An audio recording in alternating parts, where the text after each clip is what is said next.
Hello, आज चाहिँ म भाइरल लाछा बनाउन गइरहेको छु। त्यसको लागि मैले यो म्याजिक रिङ बनाइसकेँ। एकदमै इजी छ। यसरी म्याजिक रिङ बनाएर अब त्यसमा म सिङ्गल क्रोसेट बनाउँछु,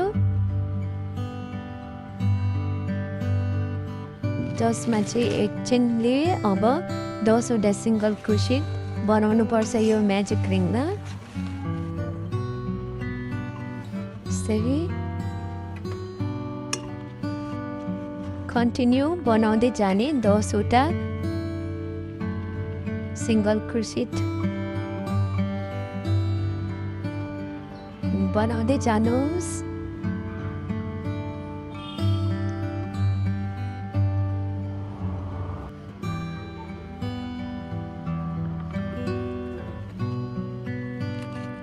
यसरी 10 वटा सिङ्गल क्रोसेट तानिसकेपछि हामीले यो धागोलाई चाहिँ यसरी तानेर हामीले अब यसलाई जोइन गर्नुपर्ने हुन्छ। अब हामीले स्टार्ट गरेको चेनमा लगेर चाहिँ जोइन गरिदिने।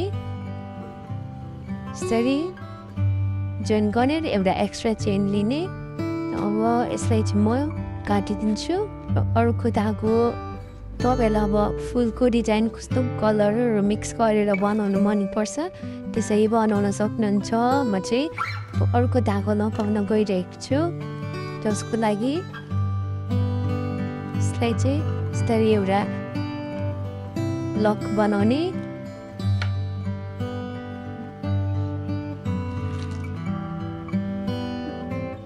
यसरी बनाइसकेपछि चाहिँ अब म यसमा लगेर एट्याच गर्छु यसलाई। कलर कम्बिनेसन चाहिँ म हजुरहरूलाई जस्तो मनपर्छ त्यस्तै बनाउन सक्नुहुन्छ। यसको लागि चाहिँ त्यो लक बनाएको थिएँ मैले जुन, त्यसलाई यसरी एट्याच गर्ने र अब 3वटा एक्स्ट्रा चेन लिने।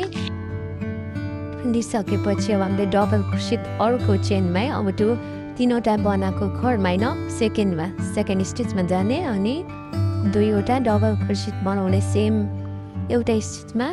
अनि फेरि हामीले अब 3वटा एक्स्ट्रा चेन लिने। यसलाई चाहिँ नेक्स्ट स्टिचमा लगेर चाहिँ हामीले एट्याच गर्नुपर्छ। यसरी गरिदिने अनि फेरि 3वटा एक्स्ट्रा चेन दिने। एकदमै इजी छ। फेरि हामीले अब नेक्स्ट स्टिचमा चाहिँ हामीले डबल क्रोसेट चाहिँ 2चोटि एउटैमा बनाउनुपर्छ।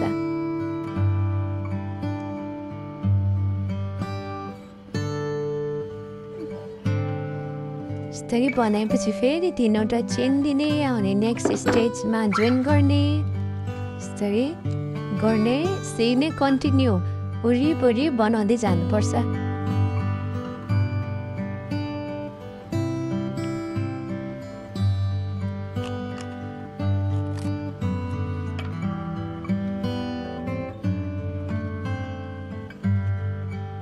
यसरी मैले चाहिँ बनाइसकेँ। अब लास्टलाई चाहिँ यसरी लगेर जोइन गरिदिने।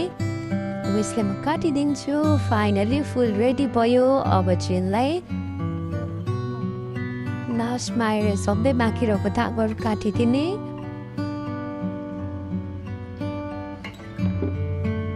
यसरी अब म यसलाई पुरै क्लिन गरिदिन्छु।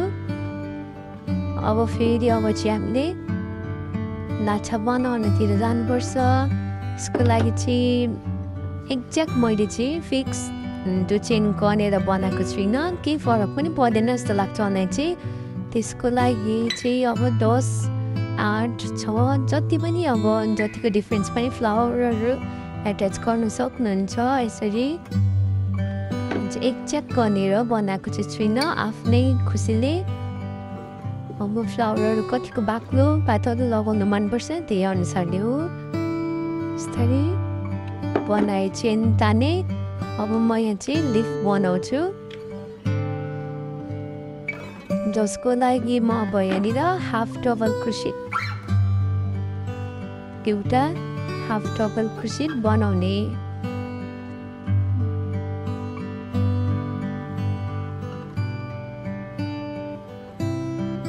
यसरी हाफ डबलको सिट बनाउने अनि फेरि मैले चाहिँ दुईचोटि चाहिँ राउन्ड गरेर अर्को बनाउँछु है त अर्को चेनमा यस्तै दुईचोटि दुईटालाई लास्टमा फेरि दुईटा बाँकी रहेकोलाई कभर गर्ने यस्तो गरेपछि अब त्यहाँनिर चाहिँ एउटा एक्स्ट्रा चेन दिने अनि त्यहाँ दुईटा रहेको हुन्छ अनि मजाले देखिन्छ नि क्यामेरामा यो दुईटालाई चाहिँ यस्तै एकैचोटिमा हामीले त्यहाँनिर यहाँनिर तीनवटा बन्यो त्यहाँनिर हेर्ने त त्यसलाई यसरी एकैचोटिमा चाहिँ हामीले यसरी गर्ने अनि फेरि अब तीनवटा चेन तानेर त्यसलाई चाहिँ जहाँबाट स्टार्ट गरेको थियो त्यहाँनिर लगेर एट्याच गर्ने है त यसरी एट्याच गरिदिने अनि यो चाहिँ अब फुल लिफको सेप आयो राम्रो अनि अब फेरि चेन लिने हामीले त्यसरी लिने मैले अघि भने फ्लावर चाहिँ अब जति लाउनु मन लाग्छ त्यसरी नै लगाउने मैले एक्ज्याक्ट गनेर चेन गनेर चाहिँ बनाएको छुइनँ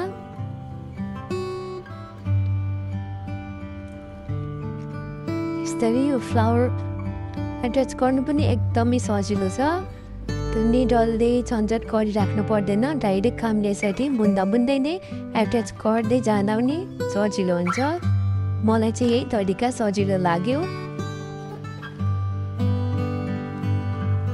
यसरी एकदमै सजिलो तरिकाबाट फ्लावर एट्याच गर्न सकिन्छ फेरि मैले चेनले यसमा चेन तान्ने अनि लिफ बनाउने फुल फ्लावरलाई एट्याच गर्ने त्यसरी नै बनाउँदै जाने प्रोसेस चाहिँ म अगाडि के हो केही फरक पर्दैन अब म फेरि यहाँनिर अर्को लिफ बनाउँदैछु सुरुमा हाफ डबल क्रोसेट अनि 2 राउन्ड गरेर डबल क्रोसेट गर्ने दुईवटालाई यसरी कभर गर्ने अनि अब एउटा एक्स्ट्रा चेन लिने अनि फेरि त्यहाँ दुईवटा हुन्छ मुनिरी त्यसलाई चाहिँ मजाले हेर्नुपर्छ सुरुमा चाहिँ यो देखिँदैन कन्फ्युज बनाउँछ अनि त्यसलाई एकैचोटिमा कभर गरिदिनुपर्छ अनि चाहिँ लिफको सेप आउँछ नि त त्यही कारणले अब फेरि 3वटा चेन लिने अनि जहाँबाट स्टार्ट गरेको छ त्यहीँनिर लगेर त्यसलाई जोइन गरिदिने यसरी फ्लावर कति अब हेर्नु कस्तो राम्रो लिफ बन्यो फेरि चेन लिने फ्लावर एट्याच गर्ने लिफ बनाउने त्यसरी नै अन्तिमसम्म बनाउँदै जानुपर्छ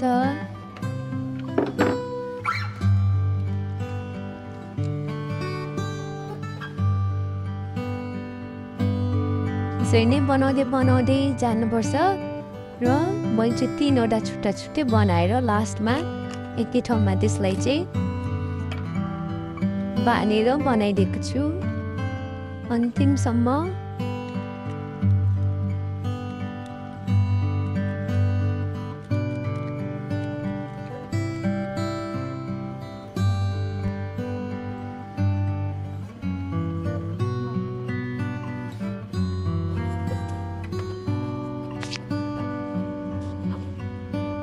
यसरी मेरो चाहिँ 3वटै रेडी भयो अब त्यसलाई एकै ठाउँमा भेला पारेर म कसिदिन्छु यसरी कसिदिइसकेँ अब म त्यसलाई म काटेर चाहिँ लाइटरले थोरै त्यसलाई म जलाइदिन्छु है त त्यसरी गरेपछि चाहिँ दह्रो बनेथ्यो यसमा चाहिँ म फुर्का लगाउँछु जुन फुर्का चाहिँ मेरो अलरेडी नै अर्को लच्छाको बनाइसकेको थियो त्यसै कारणले म यसलाई चाहिँ जोडिदिन्छु मात्रै पनि एकदमै सजिलो छ यो फुर्का बनाउनु पनि केही अप्ठ्यारै छैन यसरी म यसलाई जोडिदिइहाल्छु एकदमै सिम्पल लाच्छा बन्यो मेरो चाहिँ म यसलाई यसरी कसिदिएँ कसेपछि चाहिँ म यसलाई लुकाइदिन्छु है त भित्रबाट यसरी लगेर चाहिँ